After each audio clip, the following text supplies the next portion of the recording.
When people imagine spiritual awakening, they often picture a burst of light, a flood of clarity, a sudden rush of meaning. The promise sounds intoxicating. To see through illusions, to rise above suffering, to feel at one with the whole of existence. And yet the reality, as Carl Jung observed, is often far less euphoric. Many who undergo such a shift report something far colder. A deep stillness that feels indistinguishable from emptiness, and a loss of motivation that seems to hollow out the will itself. Why does this happen? To understand, we must start with Jung's understanding of the psyche. He did not believe awakening meant escaping the world, nor dissolving into pure spirit. He saw it as a radical confrontation between the conscious ego and the vast unconscious depths. In the moment of awakening, what collapses first is illusion. The old scaffolding that held up your ambitions, your desires, your everyday goals, is torn away. Suddenly the things that once compelled you, career success, social approval, personal victories, appear paper-thin, like theater props under the harsh light of awareness. It is this collapse of illusion that leaves so many feeling paralyzed. Motivation, after all, depends on belief. To chase wealth, you must believe wealth will bring fulfillment. To strive for recognition, you must believe recognition matters. But after awakening, those beliefs are no longer convincing. They ring hollow, like a story you can no longer suspend disbelief for. The curtain has been pulled back, and the actors revealed. Jung described this state as a confrontation with the self. Not the small, everyday self that carries your name and your habits, but the larger totality of what you are, conscious and unconscious together. When this self emerges, it eclipses the ego. And in that eclipse, the ego's projects, its motivations, its ambitions, lose their grip. This is why so many speak of awakening as both liberating and terrifying. It frees you from illusion, but in the same breath, it robs you of the fuel that once moved you forward. The silence that follows is not laziness. It is not a failure of willpower. It is the natural consequence of seeing through the old order of things. Imagine a man who has been climbing a mountain all his life, certain that at the summit he will find a temple of gold. Then one day, a storm clears the sky, and he sees from where he stands that there is no temple, only rock and mist. Tell him to keep climbing, and he will not move. Not because he is weak, but because he knows there is nothing left to reach. This is why Jung warned that awakening is not an endpoint, but a dangerous threshold. The collapse of illusion leaves the soul in a vulnerable space, exposed and raw, with no map to follow.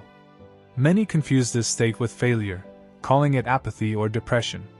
But Jung understood it as part of a deeper process, one that could not be rushed. The psyche, having shed its illusions, must slowly reorient itself toward a new source of meaning.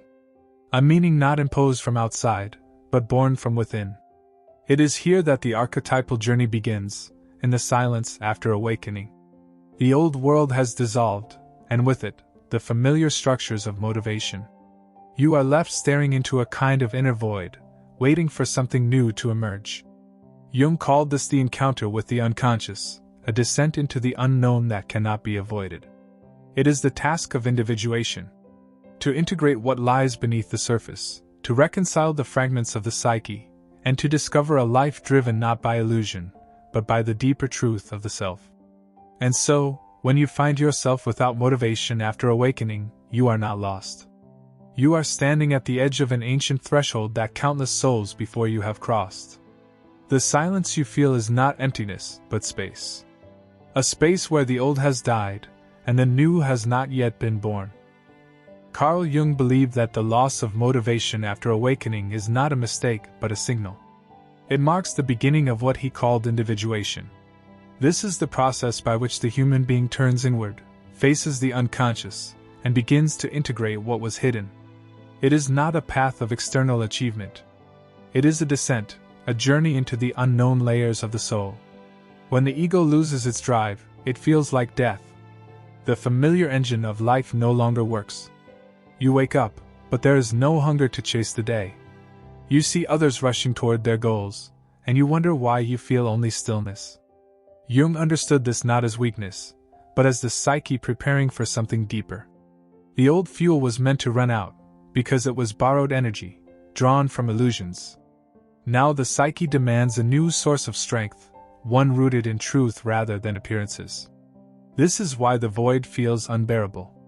It is the place where the ego has no control. The unconscious rises like a dark sea, and the small boat of the ego drifts without direction. To resist this silence is to create torment. But to allow it is to step into a mystery. Jung often described this as an initiation.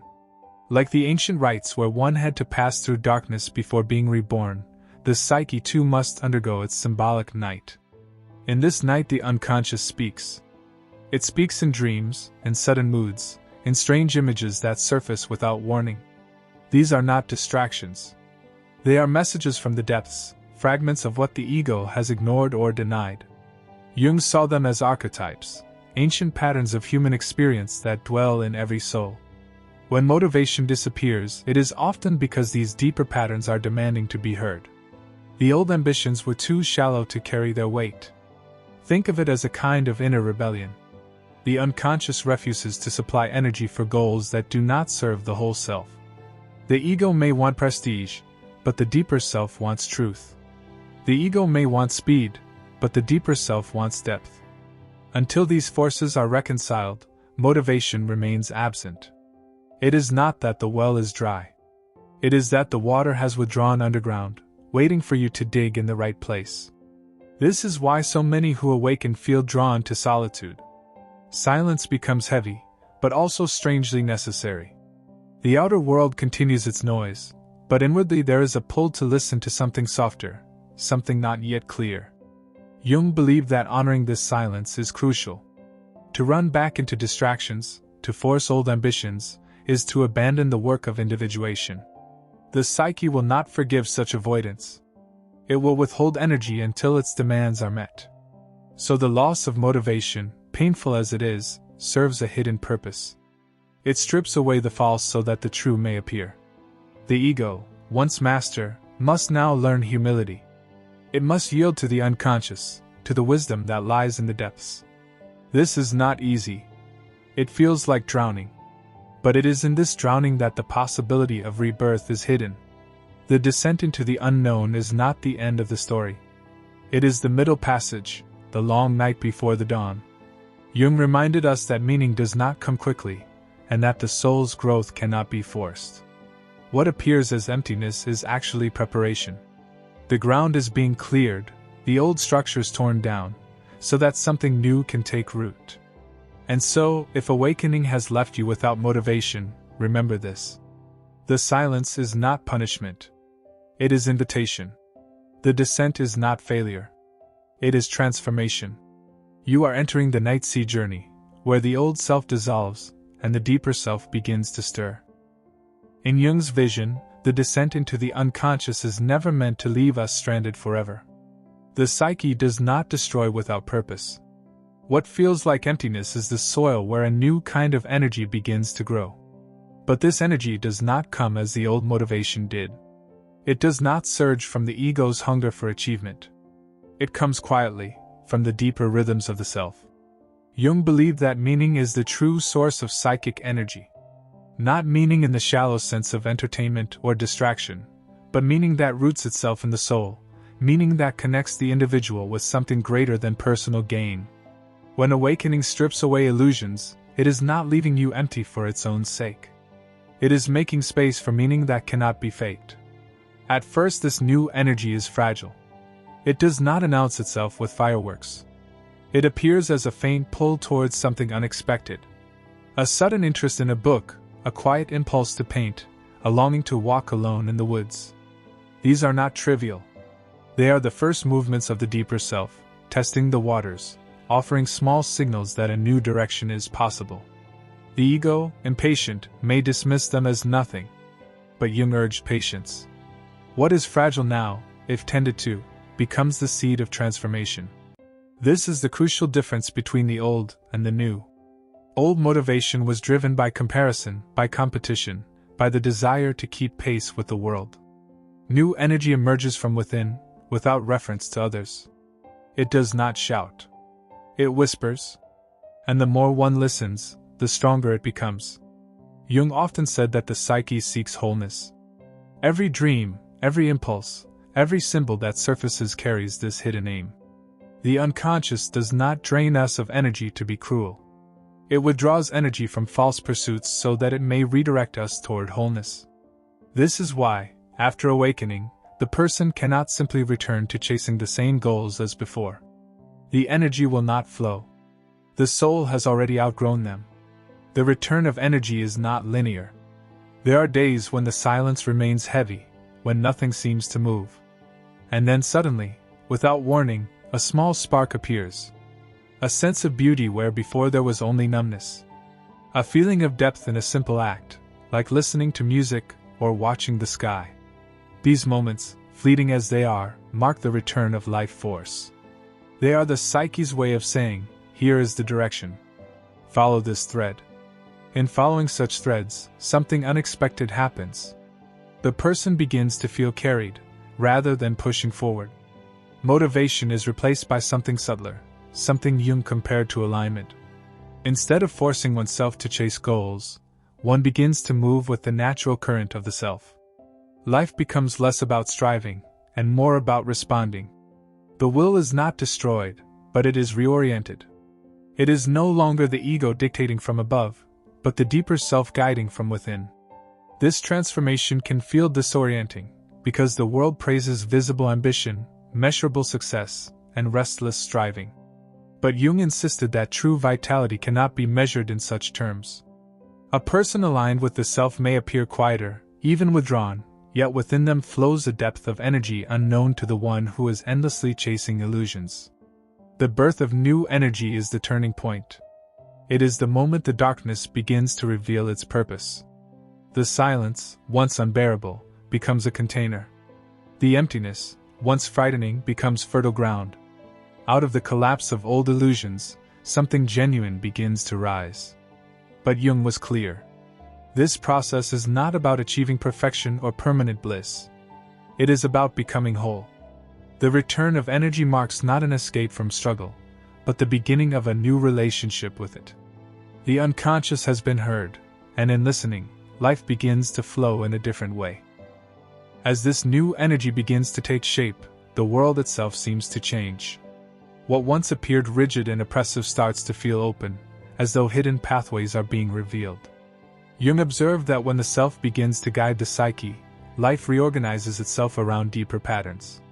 Relationships, work, creativity, even solitude, all begin to carry a new significance. The first change often appears in relationships. Old bonds that were sustained only by habit or by social expectations start to feel thin. The awakened soul no longer has the energy to maintain masks or to play roles that betray its truth. Some friendships may dissolve quietly. Some connections may fall away with painful clarity. But this is not cruelty. It is a release. It makes space for bonds that carry depth rather than convenience, bonds that align with the wholeness now stirring within. Creativity too begins to take on a different quality. Before, it may have been driven by ambition or recognition. Now it becomes an expression of inner necessity. Jung often said that art, writing, and imagination are ways in which the unconscious speaks. When the old motivation dies, these channels can open in unexpected ways. A person who never painted may find themselves sketching. A person who never wrote may feel compelled to put words on paper. This is not about talent or outcome. It is about listening to the stirrings of the soul, allowing what lies beneath to surface without judgment. Purpose itself also begins to shift. In the world of illusions, purpose is usually defined by external standards. Success is measured by wealth, status, or the approval of others. After awakening, those standards lose their power. Purpose becomes quieter, less dramatic, but far more enduring. It may appear in small acts of kindness, in the patient tending of daily life, in work that resonates with inner truth rather than outer applause. Jung believed that this kind of purpose is not chosen by the ego. It emerges naturally, as the self aligns with the outer world. This new orientation does not remove struggle. In fact, Jung warned that the path of individuation often brings its own trials. The unconscious does not only carry light. It also carries shadow, the parts of ourselves we have denied or rejected. As energy returns, these shadows surface. They appear in anger, in fear, in envy, in all the aspects of the self that feel uncomfortable to face. But here too lies transformation. To see one's shadow without judgment, to integrate it rather than repress it, is the very heart of becoming whole. The loss of motivation after awakening makes sense in this light. It was the necessary collapse that cleared the stage. Without that collapse, the old illusions would have continued to dominate. The silence was preparation. The emptiness was space being carved out for something larger. Now, as new energy rises, life no longer flows according to the plans of the ego alone.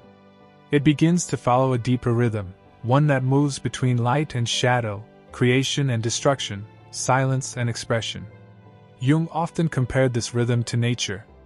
A tree does not strive to grow by sheer willpower. It grows because the seasons guide it, because the roots draw nourishment, because the sun and rain arrive in their time.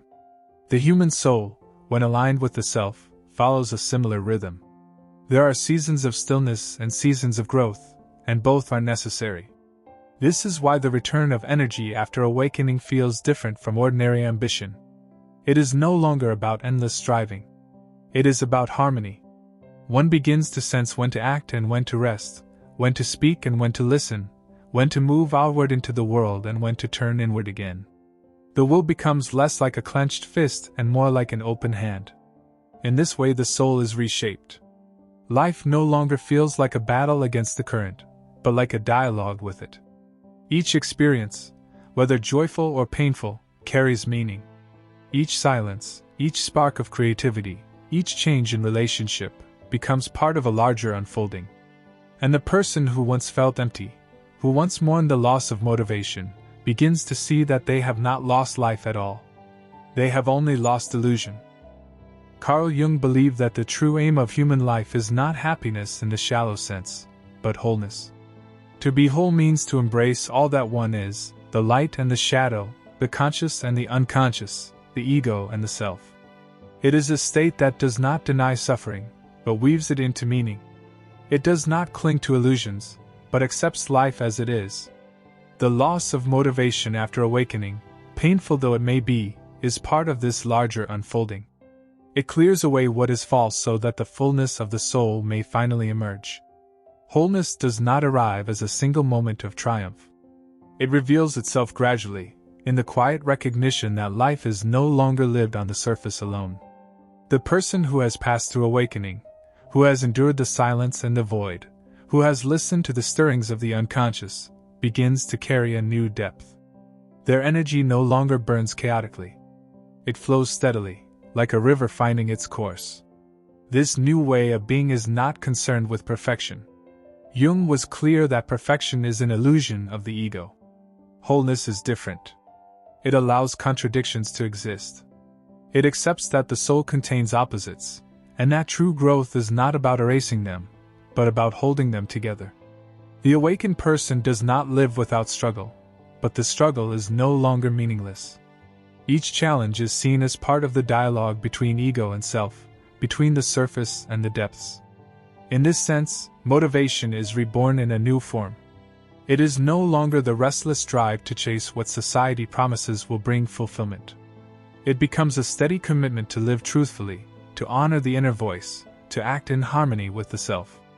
This motivation may appear subtle from the outside. It does not always shout or display itself. But it carries a strength that endures where ambition collapses. Those who pass through this transformation often describe a strange paradox. Outwardly, they may appear quieter, less concerned with proving themselves. Yet inwardly, they feel more alive than ever. The emptiness that once terrified them has become space for something vast and unshakable. The silence that once felt unbearable has become a source of clarity. What was once seen as the end is revealed as a beginning. Jung often reminded us that the self is not something we invent. It is something that has always been present, waiting beneath the noise of the ego. Spiritual awakening tears away the noise.